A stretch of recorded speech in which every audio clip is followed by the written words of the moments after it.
Welcome to the third season of the Nidd's Whitelist server.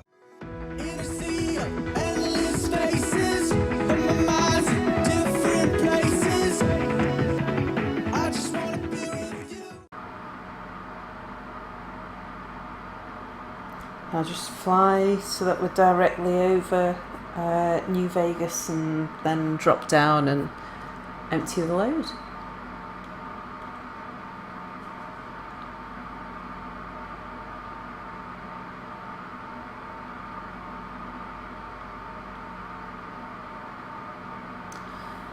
Oh gosh, it's nice to be uranium rich after all this time.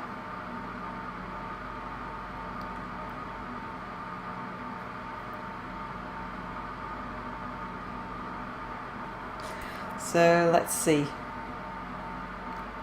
Twisted X992 says I need to figure out a way to build a mining vehicle. One hint, I know survival is so hard on planets and it's really hard to get the resource you need to do anything like that. But certainly one hint about building drilling machines on planets is to put your drills underneath you rather than in front of you. So you're not going to be drilling forwards, you're going to be drilling downwards. So you want to sit on top of your drills. Worn Out Welcome saying watching people play this game is so relaxing. Yeah, I got into Space Engineers by watching people play it on YouTube. Because before I got my current computer, I didn't have a computer that was capable of playing. I mean, my old laptop could hardly play Minecraft, it was that bad, so this didn't stand a chance. And I watched some Let's Players who, I liked watching the Mindcrackers who, Minecraft group of sort of older players. And I used to like watching them so much, and then a handful of them started playing a series of Space Engineers, and this must be nearly 2 years ago now, and I was so hooked. And it was the thing that made me I stopped saving up for holidays, I stopped saving up for everything. It was like I had to save up for a new computer because I had to play Space Engineers. Oh, when I saw that game, it was just, this is amazing. And it reminded me of sort of playing with Lego as a kid, but the idea that you could build a vehicle and then jump into it and fly it or drive it was just, it was just mind-blowing to me, because I'd never played a game like that before. I'd seen plenty of games where you're either given a ship that you can fly, or like Minecraft where you can build a structure that you can walk in and around. But to be able to build a ship that you can then fly was just, brilliant. Loved it. Yeah, it's and Space Engineers is, so Worn Out Welcome saying his computer's a bit old. It's and Space Engineers it's one of those games, it requires quite a lot. I know some people say that you can run it on a computer that's surprisingly low powered. And I know you used to be able to I mean, I couldn't have on my old laptop, say that. I did get it playing Minecraft, but I couldn't have a world that was more than 1,000 blocks away from spawn, because it'd just lag it out. I mean, it was that bad. It was 8 years old, and it's a MacBook as well, so it's not even Windows based. So you had to try and do things through boot camp and stuff like that. So yeah, that was never going to be able to even open Space Engineers, which seems to be a problem people have got at the moment, where if the computer's not just not up to it, then they can't even open it.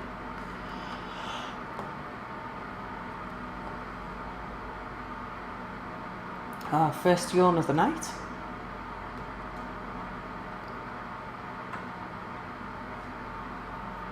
Or the morning. It's just coming up to 8 AM for me. It's been streaming for nearly 12 hours. And so far I've managed to get uranium.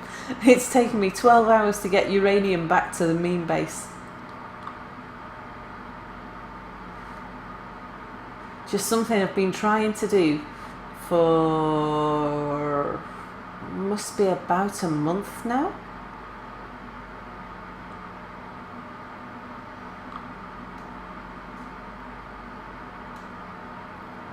But yeah, I don't know how Nordic builds stuff so fast. It's amazing.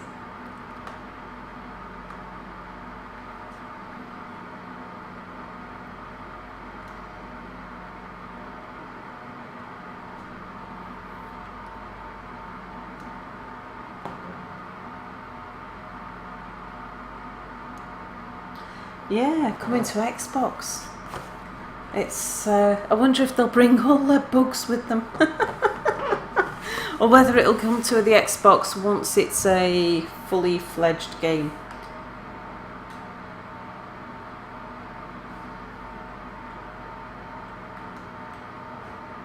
Alright, how are we doing? Getting close.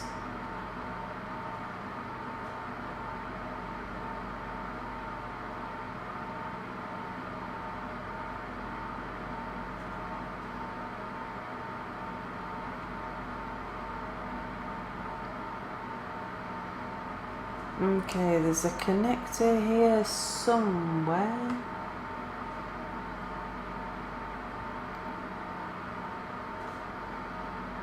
Just need to take it gentle when the ship's so loaded.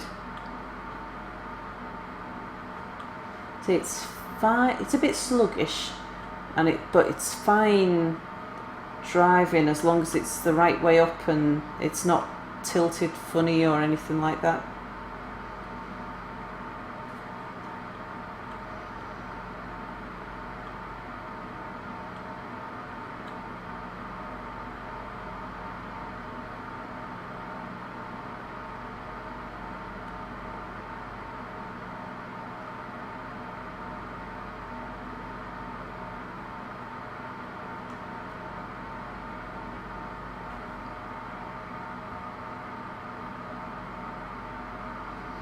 Yeah, you're probably right, worn out.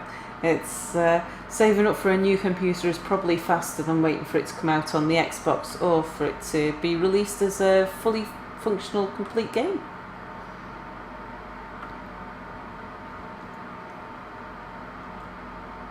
I know a lot of the arguments. We were talking about this the other day. The pros and cons of early access games, and I think as long as you go into it with your eyes open and you know that some early access games are going to be ditched before they're complete, and so and that you're not going to get what you paid for, or that what you're paying for or what's described is not what you're going to get, or something like that. As long as you're in for that, I'm all up for early access gaming. I think it's a way for indie companies to be able to develop products that could eventually become high quality products. So, like Space Engineers, I'm also glad that I'm able to play it before it's ready, because I don't want to have to wait for the full thing.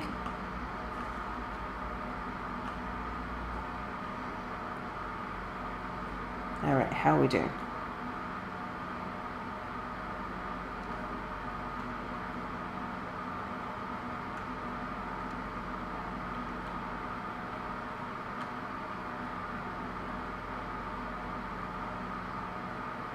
Can't remember which game we were talking about.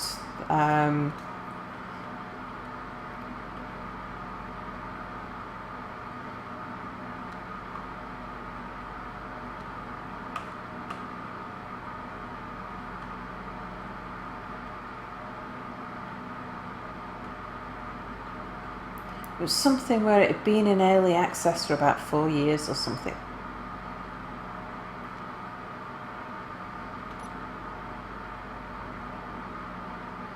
Oops, hope I didn't damage anything there.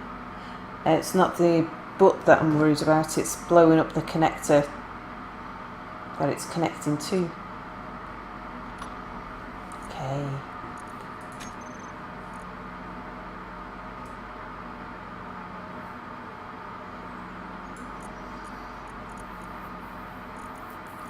Let's look at the refineries. Oh, yeah, they're busy.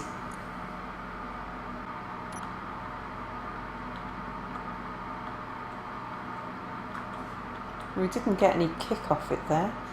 Maybe because it was a ship-to-ship connection before that it sort of jolted.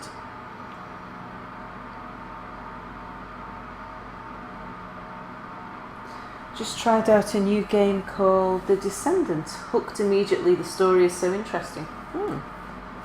And the thing I've got hooked on most recently is Stardew Valley. And it's the sort of thing that you wouldn't expect to get hooked on, but I just can't stop playing it. Okay, should I leave this here now? What should we do next? I might just do a bit of welding around the place, actually. Oh, thank you. You love any video with me and Mia? Ah, really well made. An old RPG that I used to love was Dungeon Siege. And I got Mia into playing. I think we were playing Dungeon Siege 3, I think it was. Which I didn't enjoy as much as I'd enjoyed Dungeon Siege 2. Just different, the mechanics are different and stuff, but it was good fun.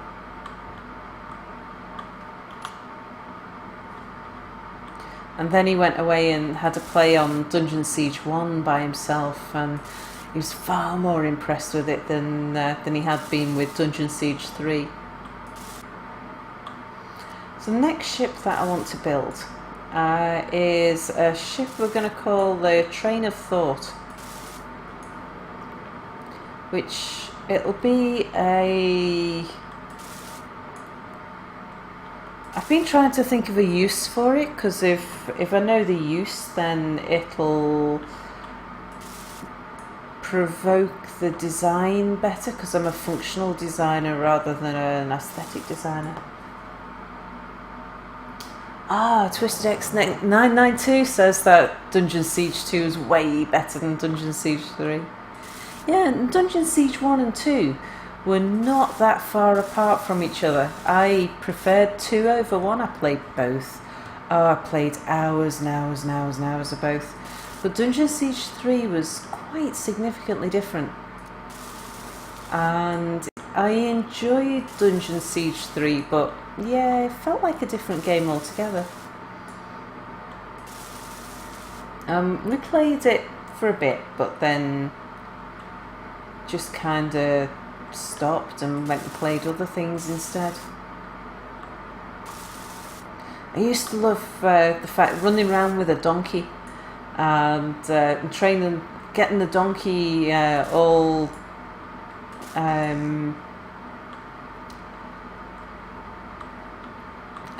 like maxing up its skills so that it could look after itself. And there was another cargo carrying animal. I can't remember what it was.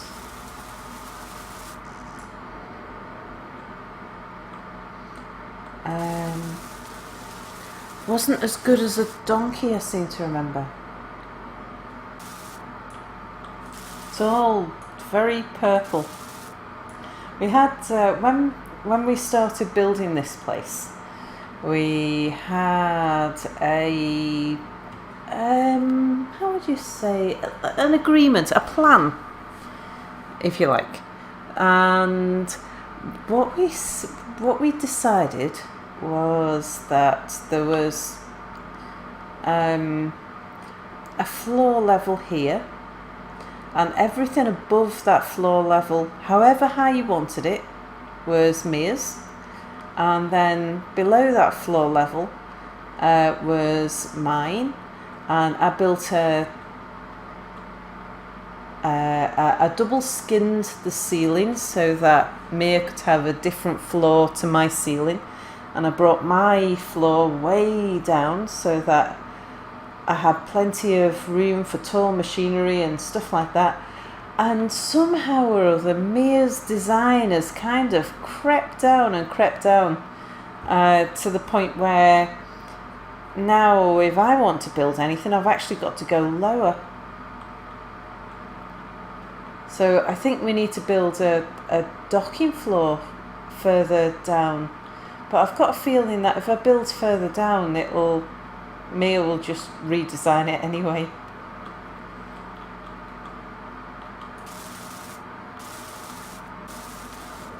I think this is one of the biggest structures Mia's ever built, because the problems he had in the past, until he upgraded his computer, he was only getting sim speeds of sort of 0.1 and 0.2. Everything was in slow motion.